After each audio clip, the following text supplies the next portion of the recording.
Fun. All right, let's get this started. Thank you, guys. My name is Jim Coughlin, Creative Director of Club VMSA. This session is called What Do Buyers Want? It's an opportunity for you as a staffing supplier, an owner, or anybody selling to the buyer community. You can find out what they want and know how to sell to them. I'm sorry I wasn't on just when we started because I clicked join and I went to another session. So that was odd. Okay, so Udita already says from Integrated Resources, I'm looking forward to this session. That's great. I have 3 buyers on the call with me. I want to thank World Staffing Summit and Candidly and Jan for setting all this up. It's really important that we have as much interaction. So if you're listening and you're passively listening and you're just seeing us 4 talking heads, write questions in the chat window. I'm going to be reading that and monitoring that and asking questions. I'd like to go around the room and have our guest panelists just introduce themselves by their name, their title, their company, and maybe something you want to say of a pet peeve as a buyer. What your pet peeve is when some people try to sell to you. So let's start with Alan. Alan, why don't we start with you? Hey, thanks, Jim. So I'm Alan Chilson. I'm the talent acquisition vendor management leader for Danaher Corporation. Danaher is a global company, has over 25 operating companies working in the science and technology space. And let's see, Jim, you asked for a pet peeve. I guess I'd say for one, the fact that you get a lot of introductions from staffing agencies that, read really clear. For example, I get a lot of them that are technology-based firms. And, before Danaher, I worked for BASF, where 70% of my program was not so light industrial. And when I would kind of call them out on being a technology firm, they would say, oh, no, we can do everything. And we want to work with firms that can meet our specialized needs, right? Not a generalist firm. So, so I think making sure you do the research on the companies you're looking to target and, reaching out to the buyers about the right topics. Great intro. Alan Chilson with Danaher. His pet peeve is don't say you can do everything. We want specialists. Do your homework. Let's jump over to my good buddy, Jim Holcomb up in the Pacific Northwest. How's it going, Jim? That's going good. Thank you, Jim. Jim Holcomb. I am the senior manager for contingent workforce at Hopin. And I don't want to play pile on here. That's a very interesting question you want to start out with for us to give what bugs us. But I'd probably echo a little bit of what Alan said. Do your homework. And, when I get an inquiry that's obviously a form letter that sometimes my name doesn't even get spelled right, then that's annoying. All right, Jim Holcomb, Hopin. What is Hopin about? I'm not a customer. It is exactly what we're doing today. Hopin is an events platform that manages both hybrid and virtual events, as well as attendee management, as well as streaming and video creation. Great. You're probably pretty busy right now. So great. So your pet peeve is spell my name right. I like it. Among other things, yeah. Okay, and then we have Mr. Anthony, aka Tony Gagliardi of Electa. Tony, introduce yourself. How are you, Jim? Thanks for letting me be here. My name's Tony Gagliardi. I'm the head of indirect sourcing for Electa. Electa is a world leader in cancer treatment equipment and solutions. We're headquartered out of Stockholm, Sweden. I joke that I work for a guy in the UK who works for a guy in Stockholm. My background is putting in contingent labor programs from 250 to 1,500 people, and glad to be part of it to help, as I like to say, avoid the gray hair that I have and share lessons with folks. My pet peeve is this endless streams of emails. Hey, I sent you an email. Did you read my email? I'm emailing you again. If I wanted to reach out to you, I probably would have. You don't have to remind me that you sent me an email. So I think this whole world that we live in of, you don't get calls on the phone anymore. You get everything in an email, and we're just inundated in the expectation that if I wanted to contact you, I probably would have. So you don't have to remind me that you sent me an email.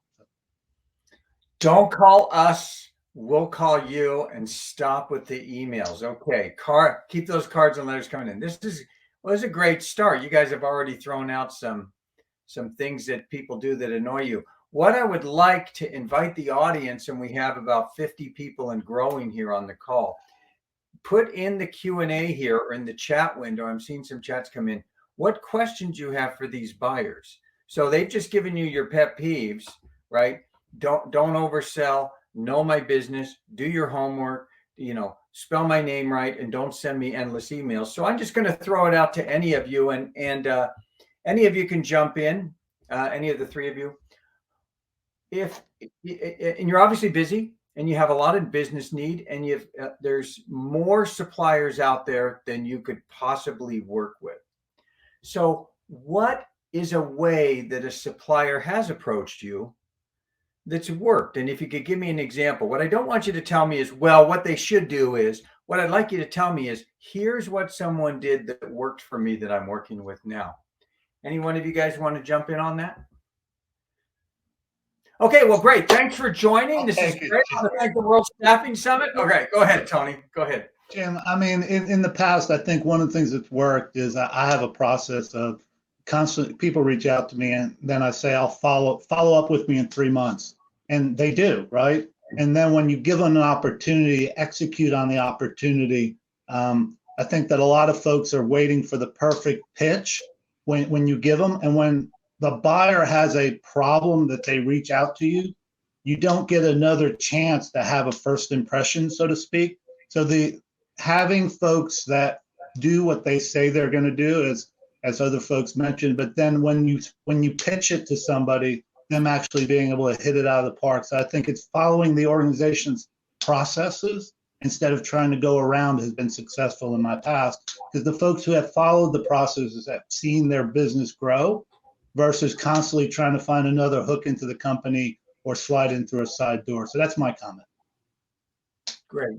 Alan, Jim, you want to add to that? Any specific experience of a supplier that came to you that landed properly, unlike the annoying emails, the misspelled names, Yeah, I mean, I have examples of folks that have reached out to me that I did eventually add as a supplier, and part of, I think, what separated them or had them stand out was I could tell that they had done their homework, right? They had researched the organization, and it's not that hard. Everything's out there for everybody to see. And so if I look at my last company, which was very focused in space and aerospace, so I know that they went and they actually looked online. They looked at the job postings that were out there. They've done some research to try to find out what type of people that we've used. And then they've given me specific examples. Yeah, we've worked with these clients that are competitors to yours. We filled these types of positions. That to me then says, okay, you've done your homework. You understand who I am, at least from an initial standpoint. Let's talk. And like Tony said, this might not be let's talk tomorrow. It might be, hey, when I have a need, we'll talk and follow up with me in a month or follow up with me in 2 months. But this is a process, if you will, in my mind, of establishing that relationship and that trust between us. And so if I feel that you've put a little bit of effort to try to understand me and my company, more my company than me, and what we're looking for, then I'm more apt to want to be able to listen to what you're saying. Great. I want to get Alan in the conversation here. We got a lot of questions and comments coming in. Hi, Jennifer Cousins. Hi, Darren Bitter. Panel, I want you to take your thumb like this. Go ahead. Put it in the screen. Let me see it, Alan. Jim, put your thumb like this. Make sure you move it back. Don't get it so far up there. Right. Okay. Now, I'm going to give you come-ons, right? This is like at the bar, hey, what sign are you? Okay. And I want you to give me your initial response. Down, that's not working. Neutral is I don't know. Up, yeah, I respond positively to that. You ready? Ready? I'm an IT staffing firm. I'm an IT staffing firm. I can get the right people at the right time, at the right price, at the right place. Okay, put it back to neutral now. Reset. Go back to neutral. Okay, here we go. You ready? Is the war for talent something that's critical to your company right now? Okay, I got a neutral. Okay. If your company found a way to access diverse candidates in a pool that nobody else has, would that be of interest to you to explore? Now I got some thumbs up. Okay. So this is what I'm asking you. So in other words, what are some of the things that suppliers have come to you with? Tony's like, nothing's getting Tony. Here, I'm going to get one that'll get Tony going up. You ready? Tony, put your thumb back up. Tony. Is watching time around the world important to you? Absolutely. He's got Global the company, Jim. video. I should be able to know that, right? You're cheating. You're cheating. You know the story. See, I got to know my customer, right? Okay. So we've got some questions coming in. Let me just go to Jennifer Cousins from Two Doves Consulting. If a staffing firm had a solid differentiator, would you consider a trial period to evaluate adding them? So Jennifer, why don't you tell me while these guys respond to that, what is the differentiator? What is the differentiator? Does it help them get talent? Does it help them get it faster? Does it help them reduce supplier base? Does it help speed the delivery? You know, what is it? So guys, gentlemen, response to Jennifer's question. Jim, I'll jump in on that one. I mean, so I've certainly had that pitch from direct hire placement firms in the past, right? Where, they want to prove themselves. Hey, give me your toughest to fill job. Right. And sometimes you'll give them what they asked for and you give them the job that I know none of my recruiters can fill, and you see them struggle. I think in the contingent workforce space, it's a little bit harder, right? Because there's a lot of compliance steps in our programs, right, for somebody to get on board. So, I'm not trying you out without making you jump through all the hoops and prove you have the insurance and prove you have everything else, right? So there's contracts being done before a trial period. I also, and I've had the luxury of working with MSPs for the last few years. I like to leverage them because almost any agency I'm talking to, I can ask them, hey, do you have any record across, so Kelly OCG is my current provider. Does Kelly OCG have any history with this agency? Is it somebody we should try? So there's those options too, right? And actually, I think that's really important if you do work with an MSP, that the agencies you're looking to bring in are used to working with MSPs, because a new firm to MSP is probably going to struggle. There's a lot of rules to working in that operations manager's realm from the MSP. So, I think there's a lot of homework we can all do before we invest. And I also never want somebody to go through the problem of signing my contract, going through those onboarding hoops, and not being able to be successful. So I don't want an agency to try if I don't feel like they can actually deliver. So one of the things I heard, a couple things I heard from there is you want verifiable results and you want it referenced from a peer review. Somebody that Ideally, yes. Ideally a peer review. So if I came to you with a presentation that said, Alan, the reason I'm calling you is the contractors that we've placed to clients have completed their assignments at 95%, and they've accepted the offers that we present 9 times out of 10 over other companies. I'd like to talk to you about how we're doing that and how we're developing a relationship with the contractors that other staffing firms aren't. And I was referred to you by Tony Gagliardi of Electa. Would you talk to me? Yeah. And I mean, obviously, especially in this current environment, an agency that can show those kind of closing rates on their candidates and not getting ghosted and not having people no-show for temp assignments is a great to hear, and to be able to verify, through a trusted colleague. Great. Joshua Smith from Advantage XPO asks, how will MSPs need to adjust their delivery structure with the changing buyer landscape and the trend that has occurred over the past years showing categorized as less than 10 million annual spend are among top growth segments? That's a big question, Joshua. I don't know if you want to boil that one down, but that sounds like boil the ocean. I guess his question is, how are MSPs needing to adjust their delivery structure? How many of you guys work with an MSP, and what value do they add beyond vetting your supplier base and managing your suppliers? So we were an internally managed program, so I'll back off of that one, right? So that's where my experience has been. Internally managed. Okay. Alan, Jim? Jim is talking, but he's on mute. Jim, unmute your mic. Has to happen. I tried that. Come on, somebody's got to do it first. We're internally managed, and I came from the MSP world prior to taking on this role. So I don't know that I probably could give an opinion, but Alan, you use an MSP now. You might be the better person to answer this. Yeah, I guess so. So, I think they add a lot of value, Jim. I mean, it's really hard because I think with any book of numbers, right? If you want to take an analysis and look at your budget, you can make a case to say, I'm going to take this program internally and do it better, or as the cycles go, eventually you'll outsource it for a reason, right? And whether it's saving money, distributing the cost to the cost centers that are actually burning the resources versus having to pay for technology and people centrally in HR. So I think the MSP gives you a lot of operational flexibility as far as the cost of your program, but I also think it's the expertise they bring. And I've said this with any vendor I've ever worked with, the account team you get certainly plays a big role in the success of your program. But they are often able to bring in very experienced people with a background in your industry or a similar industry, used to working at your volume, and quite honestly, probably used to working with the quirks of your organization, right? So if you're transparent when you're scoping out an RFP and open the books and let that vendor know what you're like, they'll put a team together that should be able to deliver for you, right? And that's probably easier for them to do with their bench of people than it is for me to go out to the market and hire people that are going to fit and stick. So I do value the MSPs a lot. I want to talk about initial credibility because Tony mentioned you never get a second chance to make a first impression. He wants to see if people follow up. A lot of people that approach you, you don't know. I don't know you. I don't trust you. They get bombarded by emails. You're not going to answer your phone.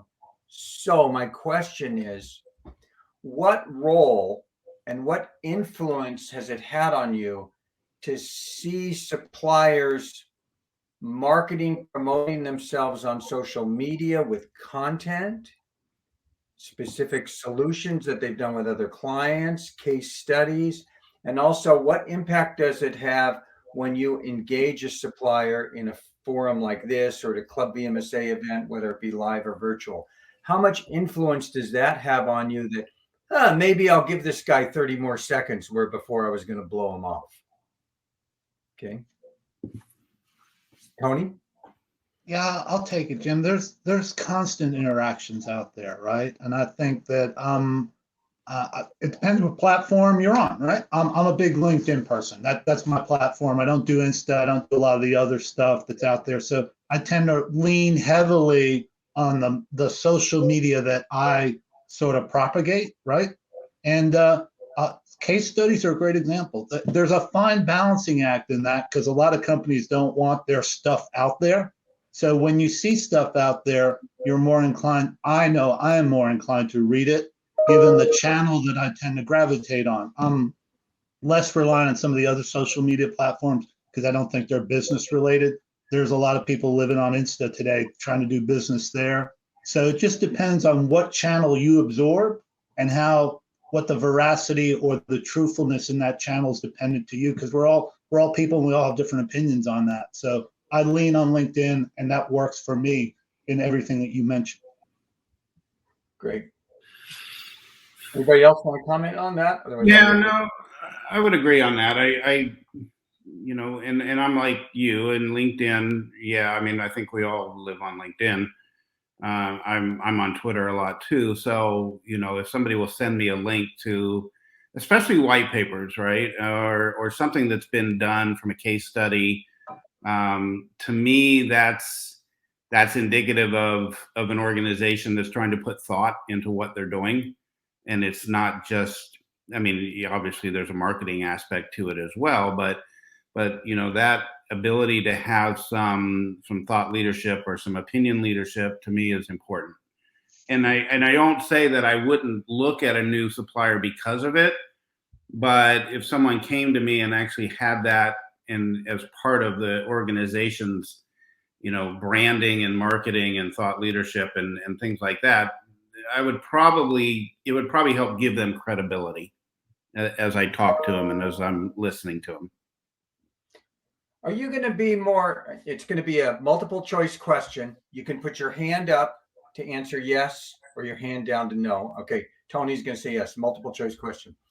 Are you more inclined to be influenced reading data or hearing data? Reading it, hearing it. Okay, so Jim's both. Because, a lot of the reading. Reading. Yes, sorry. I misunderstood your directions. I'm a bad Reading. example in this Okay. here. Okay. Darren Bitter. I love Darren Bitter. Inspired Talent Solutions. He's my brother from a different mother. He says, sales life cycle. The sales life cycle is exponentially longer in reality than what a salesperson often perceives, right? Ooh, I got a good contact. I know they have a need. I'm going to book them as a client in an hour, right? From your current or recent employer, what is the average time from intro to joining the program? Probably years versus minutes. So just from your experience, right? And think of the suppliers that you have. And an average isn't fair, like probably a median. Like, what's the fastest you've brought a supplier on? How many conversations, what time period, how many conversations at that time? And what's the longest? How persistent was somebody in following up with you? Do you have any stories about that? I'll go with months, right? In the 6 to probably 18 months is the right window. There's chances where you have a specialized needs and somebody's has that need and you can bring them on quicker. But if you're looking at an average sales cycle, my history, my background shows months to a year, year and a half. That's just the way it tends to work, especially when you start going global and dealing with different things on different continents. That's my opinion. Yeah. How about you, Alan? Yeah, I would probably say a similar time period, right? Because I think, if you're reaching out to me and I don't have a current need, so I think Tony has a great point. If I have an unmet need right now, if I'm looking for digitalization agencies and I don't have anybody in my program that can support those roles, I'm going to try to get you on a contract as soon as I can, right? And then I would say it still may take a few weeks to go through all the compliance steps and paperwork with the MSP, and then for them to get you onboarded to use the VMS, and then every MSP I've worked with always warns agencies it's probably going to take them a few months before they get their first placement because there just seems to be a learning curve. But I think if you're reaching out to me when I don't have a need, right? So if you're another IT staffing firm hoping that I drop one for my program, we may be in touch for months. And I think that's a big part, right? What is your differentiated offering that I need? And that's always going to be a big difference maker on fast track. And I think that comes back to earlier when we were talking about everybody's feedback on outreach. That's the other thing. I think business development people from the agencies, right? They're working on a quota, right? They want to get a number of new clients under contract each month, each quarter. But we're not in that same rush unless you're bringing us something we don't currently have. So I think there's a offsetting of the balance, right, for that relationship. Great. We got some more questions coming in. I'll get to them in a second. I have another question. Since you don't want to be annoyed by pushy salespeople calling trying to get business, we get that. But then, the pushy salesperson is getting the push from the owner, like call that guy and get on his account, right? So the poor salespeople, we got to pity the poor salespeople. How much more likely on a scale of 1 to 10, 10 being very likely, 1 being not likely at all, are you going to be to engage with a sales rep if they provide you on an ongoing basis with data, information, insights, bite-sized morsels of things they're hearing from other companies, what they're seeing in the market, versus the salesperson is just trying to get an appointment, seeing how they can get on the account? So I'm contrasting two types of sales. One is an informational advisor giver. One is, how do I get the business from you? How much more likely are you going to be to engage with the left hand versus the right? 9 or 10. Have you had that experience, Jim? Are there people that you can think of that have become that type of trusted advisor in the market? I have. I've had partners that I was at a company, they just didn't fit the model of the organization, right? And just because of how they operated, what we looked for in partners, the markup that we had, price was pushed down and it really didn't fit them.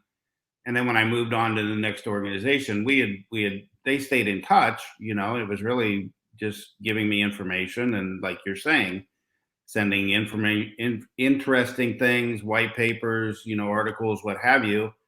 And then when I moved on and we did fit in terms of the type of client that I thought, they were looking for, and they admitted they were looking for, I added them. So it took a couple of years, right? But you're right. I mean, I know and I understand that. I mean, being a salesperson in the staffing industry is not an easy job, right? So I try to be somewhat respectful, but at the same time, I've got to get value out of it as well, and confidence in your ability to meet our needs. Yeah. Let's jump into the chat window and we can come back to this topic of being a trusted advisor versus being a pushy salesperson. A lot of the questions are in the chat are around the managed service provider, the MSP. You know, Alan, you mentioned Kelly, OCG.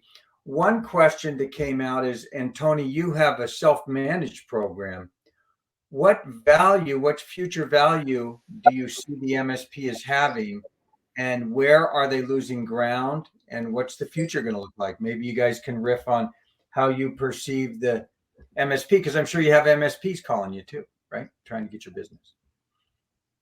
I'm a believer everything's cyclical, right? You're always going to be looking. If you have an internally managed program, there's always going to be the appetite for looking at MSPs. Through some of the networking events I've been involved in more recently, there's people starting to come out the other side of it is, hey, we've been paying this MSP. What about doing internally? So it always goes to the organizational culture, the appetite, what they really want out of the program, and what expertise they're willing to pay for, right? Because I think that it goes back to the constant theme throughout the conversation has been about differentiator and value, right? If you can prove that, the arguments get pretty mute very quickly. But if there's a lot of head scratching of what are we paying for, what's the value, what's the differentiator? So I think it's just cyclical. The internally managed programs will look at MSPs, and some of the MSP organizations will start to look at, hey, can we do it better internally? And then it's just a gamble. But that's my view of what I've seen over the years with it. I'll let Alan or Jim check in on that too. Well, all right, I'll jump in. You know, I think that the ability of an MSP to give value is dependent on their client. Does their client want value, or is their client just looking for someone to do transactional processing? Right. So if you have an MSP and your client is really just looking for you to manage the transactions through the process, then it's hard to give value. And in my opinion, you know, the MSPs, a lot of them right now do kind of sit at a crossroads where are they going to continue to be, you know, just a transactional processing organization? Or are they going to start adding value across the industry like they want to? And you talk to any of them, that's the position I think they want to be in. And I think that, you know, by looking at it from that approach, then, you know, it behooves them to try to become more valuable to their clients, and then therefore become a better partner to their suppliers. And I could probably wax on about this for a long time, so I'll shut it off. Wax on, wax off. Yeah. Tony, do you know Mark Brownswig from Adecco? No. He's saying in the chat, Georgia or Alabama. Come on, Tigers. Are you a Georgia or Alabama? No Tigers. Jim, you're on the West Coast. You don't know what that means. I don't know what that means. I know 49ers and Rams. No, that's fine. For that gentleman, does LSU still have a football program? Yeah, that's a Southeast Conference thing. He's probably out of Louisiana somewhere. Okay, I think he's trying to connect with you. He's trying to make this personal buddy contact. Watch out. He might take you to a sports bar next, and then who knows what's going to happen. Drill down question from Joshua Smith at Advantage XPO. He says, what key aspects should companies consider when they are exploring an in-sourced MSP versus engaging an outsourced MSP? So, Alan, you have an MSP. Did you guys consider, do we take it in? Do we keep it out? What do we do? What are some of the, you know, pros and cons of each that you look at? Yeah, I mean, Jim, I think, you know, so for the last 5 years, I've been managing second generation MSPs, right? So I've been with companies where, you know, they stayed in the model but changed vendors at a certain point. So I do think you may grow or evolve at some point to where you outgrow the vendor you originally started working with. To my knowledge, neither one considered bringing it in-house at that time, but I can tell you that at a previous employer where we did have an MSP model in place, my colleague who managed the program at the time, she dreamed of being able to build the business case to bring it in-house because she was sure she could do a better job in-house, but never got that chance before she retired. So, you know, sometimes that's a really big hill to climb when you can't find somebody to sign off on the budget to bring it in-house. But I don't know if Tony or Tony have brought a program in-house and can talk more about that story. We were the other way. We were an in-house program, and there was always a discussion of going to an MSP while I was with the organization, and ultimately they decided to just change MSPs, my understanding. So it's a big challenge trying to make that shift. You know, it really comes down to your culture, and I think the conversation around what are you looking for comes down to really understanding how your organization wants to operate, what are they really seeking to do, and that really will determine the best path forward. Great. Hey, there's a question here, which is a good one. It was asked a while ago. I'll bring it up. We got about 10 minutes left here. If you got a question you want to ask this illustrious panel, put it in the Q&A. Rachel Bacall from Pride Health asks, this is pretty good. What is your opinion on utilizing a video messaging tool such as BombBomb or Vidyard, never heard of these, to interact with prospective clients? So what would your reaction be if you opened up an email and instead of "Dear Mr. Gluggliardi" and all spelled wrong and everything, you got a video of me saying, "Tony, I know we haven't met, but I happen to work with the top cancer health companies finding software developers for all of their genetic applications. And I thought we should probably schedule a time to meet. Click here to set an appointment in my Calendly." How would you respond to something like that versus an email? I think it'd be click here to delete, right? I mean, it's just another mechanism to try to grab your attention. It's gee whizzy and it might work for some folks, but going back to how we started this conversation, right? I mean, what's your differentiator? What are you providing? However that mechanism comes to you, whether email, some slick video, or LinkedIn, if you define what your differentiator and solving a problem for somebody, you'll get their attention, or you'll get the round file. Right? That's Right. my opinion. That's all that is. Yeah, and Jim, I would look at that as getting a FaceTime call from somebody you don't know. Are you going to answer a FaceTime call, right? And we're all sitting here on corporate networks. You're probably not going to open an attachment with a video file that is from somebody you don't know, right? So I don't know that it's a welcome message. I think anybody working in a corporate environment is afraid to click on anything nowadays because, you know, IT security is going to come down on you if you corrupt the network. So I think I love the idea. I mean, we're here doing this via video conference, right? We've all done a lot of these during COVID, but I don't know that that's the way to make that initial business development outreach. And I can't show up with coffee and donuts anymore because then, you know, security will throw me out. And nobody eats donuts anymore, except maybe a couple of guys do. I'm not so sure. Melissa Mullen of Dahl Consulting says, would you rather hold the paper with the vendors or have the MSP hold the paper, the contracts? Tony, I think you've already answered. You hold your own paper because you don't have an MSP. We want to hold the paper. Got to hold the paper.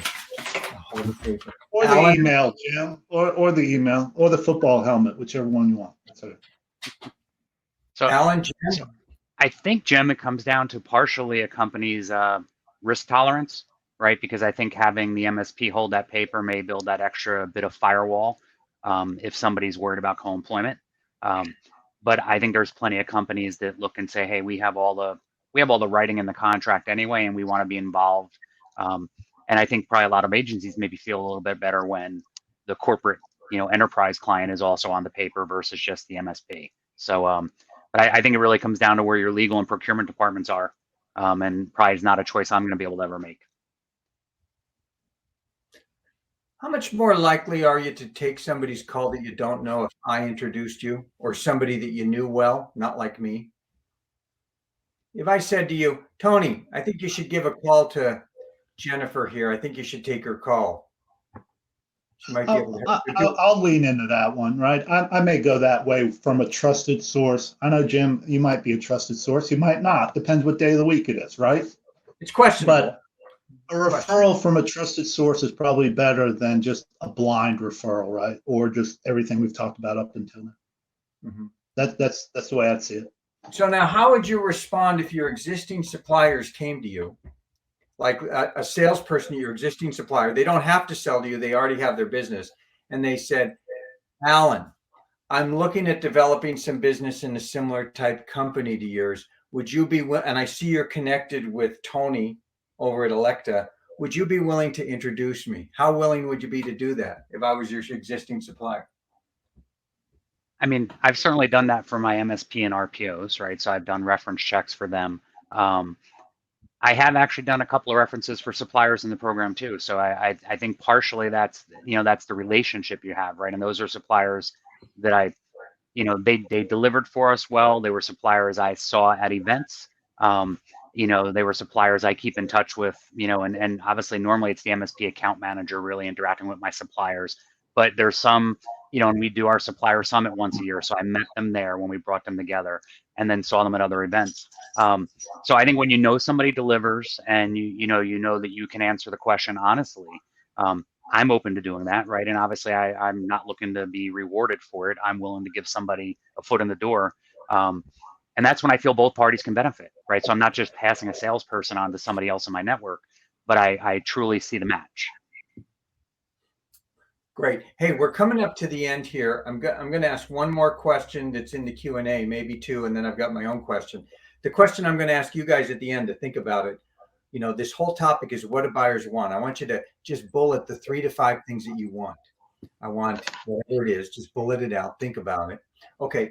And what you want from a supplier, what you want from a vendor, what you want from an existing service provider, what you want from a prospect. Here's a question from, where did it go? Shopa of IMCS Group. She just asked a good one. For a contract with a client, who is the final decision maker? Is it the program manager, the procurement director, or the MSP head? And I know your answer is going to be it depends, right? But who's the final decision maker? If I want to get to the final decision maker, because a lot of times these things are decided by a strategic panel. Alan, Tony, Jim, who's the final decision maker in your company? Well, for us, we're 3 years old, right? Even though we've got over 1,000 employees, but there's a reason I was hired to manage this function. And so, for us, I would be the one that would recommend and actually decide if I want to onboard somebody. Now, they'd still have to go through the process. I think Alan mentioned this, or Tony mentioned this earlier, where they have to agree to contract terms, they have to pass security review, things like that. But if I said I wanted to add somebody, they would get added. And you'd hand the contract to them. You'd say to your procurement, give these guys a contract. Yes. Great. And since I'm part of procurement, then yes. Great, good man. Okay, how about you, Tony, Alan? Tony and Alan? Let Alan go on this one. Yeah. So I mean, I found my relationships with my MSP operations managers. If I said to them, hey, I met this agency at a conference, I think they'd be great. They'll get on the phone with them. They'll get them under contract. But the way I've always approached that, because I really feel like they need to run that show, I will forward referrals to them and say, hey, here's somebody to put on the list. And when we were in a growth mode of adding suppliers to our program, we were doing twice a month. We'd get on a call and speak to somebody who was on that list and then decide, can they fit some of our unmet needs or not? So I really felt that it was important to empower that operations manager, that I was never forcing somebody on her. And I also wanted them to run vendor neutral. So I didn't want them to think that I wanted them to push more work to the agency I referred, right? So that as far as them running a supplier scorecard and trying to reward those who perform the best, I want to leave that up to them. So I don't really want to skew their opinions. Yeah. Jim, I'll just say that it depends on where the program as it is from its maturity. So depending on what part of its life cycle it is as a program, and that will depend which action to take. Some probably less mature programs look for the right decision head. In a more mature program, you'll follow the process and it'll be a panel, but it just depends organization. There is no blanket answer on that one. It's organization by organization, depending on their program. Final question. And I gave you guys a little preparation to do it. What do you want? Let's just go around. What do you want? If you could, the 5 I wants. Alan, why don't you start? Okay, so I think for one, I would love to have the suppliers in my program, or if we're adding new, that they figure out ways to build relationships with unique candidates, that are a great fit to our openings. And I'll elaborate on that one just a little bit. I think everybody relies on, the same few technologies, right? They're on Indeed, they're on some other job broadcasting apps, they're probably using a crowdsourcing app, right? And I'm thinking of my light industrial roles and that sort of thing.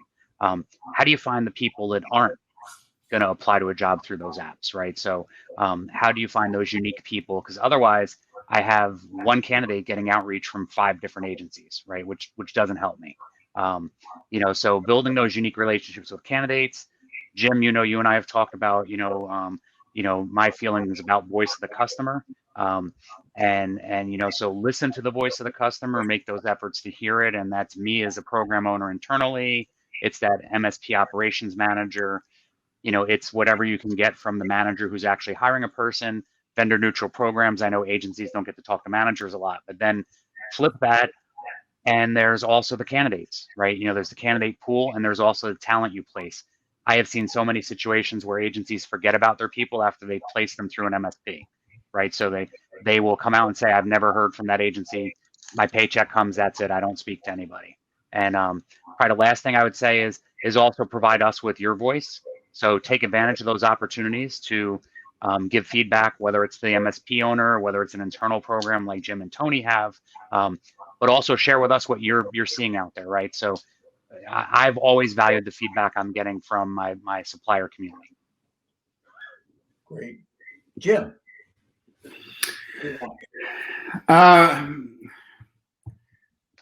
What am I looking for? I'm looking for my suppliers and my partners to be reliable, to give me confidence in them, and so that I feel secure in their ability to support my organization. And so what do I mean by that? I want to know if I come to you as a supplier and I ask you to do something, that you'll do it.